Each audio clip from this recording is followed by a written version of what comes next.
Hello friends, welcome to number one study. इस video में हम देखेंगे class 10 English first flight book की पोम दैट ट्रीज। इस पोम के सभी क्वेश्चन आंसर्स। सो स्टार्ट करते। थिंकिंग अबाउट द पोम का फर्स्ट क्वेश्चन है, find in the first stanza 3 things that cannot happen in a treeless forest. अब question में हमें पूछा है कि पोम का जो फर्स्ट स्टैंजा है वहाँ पर हमें ऐसी 3 चीज़ें फाइंड करनी है जो कि ट्रीलेस फॉरेस्ट में कभी हो ही नहीं सकती। ट्रीलेस फॉरेस्ट मतलब ऐसा फॉरेस्ट जहाँ पर ट्रीज है ही नहीं। तो हमने फर्स्ट स्टैंजा में देखा था 3 ऐसी चीज़ें जो कि मतलब हो ही नहीं सकती ट्रीलेस फॉरेस्ट में। फर्स्ट थी कि वहाँ पर जो बर्ड्स है वो बैठ नहीं सकते क्योंकि प्लांट्स नहीं है, वहाँ पे ट्रीज नहीं है। इंसेक्ट हाइड नहीं कर सकते, छुप नहीं सकते क्योंकि ट्रीज के रूट्स नहीं है। और सन जो है वो अपनी फिट बरी नहीं कर सकते क्योंकि ट्रीज की शैडो नहीं है। सो यही लिखेंगे हम आंसर में। The 3 things that cannot happen in a treeless forest are the sitting of a bird on trees, the hiding of insect, and the sun burying its feet in the shadow of the forest. अब देखते हैं question number 2। What picture do these words create in your mind? अब जब आप ये words read करते हो तो कैसी पिक्चर आपके माइंड में क्रिएट होती है ये बताना है।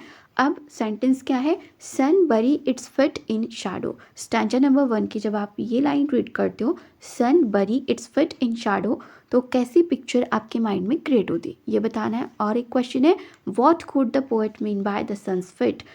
पोएट के कहने का मतलब क्या है, वो सन्स फिट मतलब वो क्या बताना चाहती है।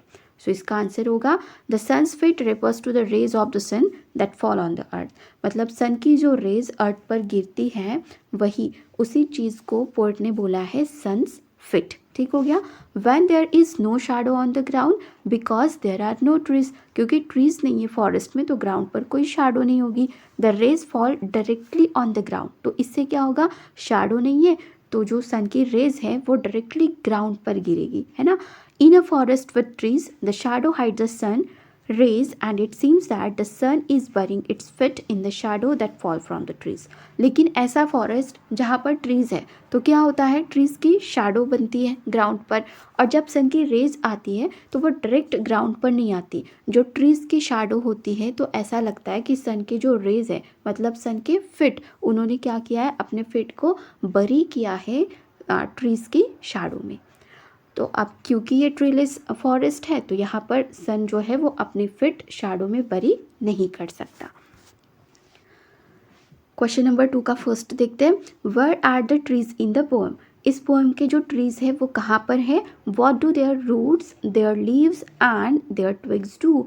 और उन ट्रीज के रूट्स, लीव्स और ट्विग्स ये क्या करते ये भी बताना है। सो इसका आंसर होगा, in the poem the trees are trapped in the poet's house. इस पोएम के जो ट्रीज हैं वो कहाँ पर फंसे हुए हैं, पोएट के घर में। Their roots work all night. अब क्वेश्चन नंबर 2 यहाँ पे पूछा था, what do their roots, leaves and twigs do, ये क्या करते हैं।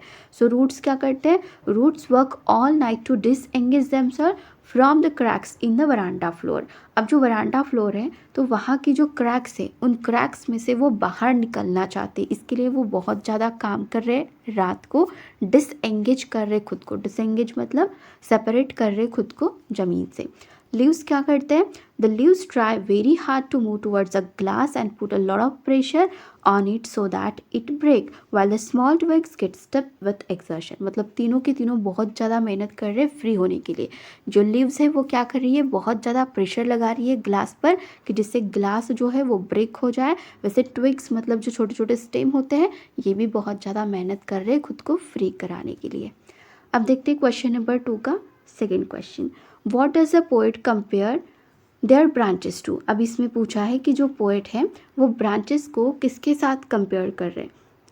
तो हमने पोएम में देखा था कि जो ब्रांचेस है उन्हें कंपेयर किया गया था एक न्यूली डिस्चार्ज पेशेंट के साथ। तो इसका आंसर होगा, the poet compares the branches to newly discharge patient of a hospital. मतलब हॉस्पिटल से जो नया नया डिस्चार्ज हुआ पेशेंट है उनके साथ कंपेयर कर रही थी पोएट किसे, ब्रांचेस को।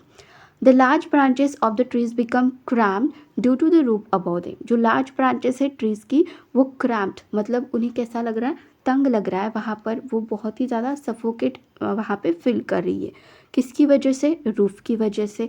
And when they get free they rush stumblingly to the outside world. और जैसे ही वो फ्री हो जाती है वो एकदम से बाहर की ओर निकल जाती है, while doing so the look half shock like the patient, और जब वो ऐसा कर रही है तब वो कैसी दिख रही है, जो लार्ज ब्रांचेस है वो कैसी दिखती है, half shock like the patient, मतलब जो न्यूली डिस्चार्ज पेशेंट है ना उसके जैसी दिखती है।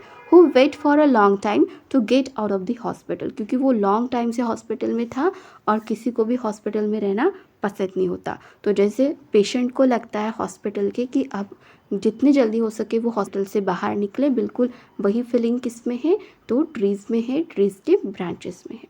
यहाँ पे द ट्रीज़ पोएम के क्वेश्चन आंसर्स कंप्लीट हो गए। वीडियो अच्छी लगी तो वीडियो को लाइक करना, अपने फ्रेंड्स के साथ शेयर करना और चैनल को सब्सक्राइब जरूर करना। Thank you.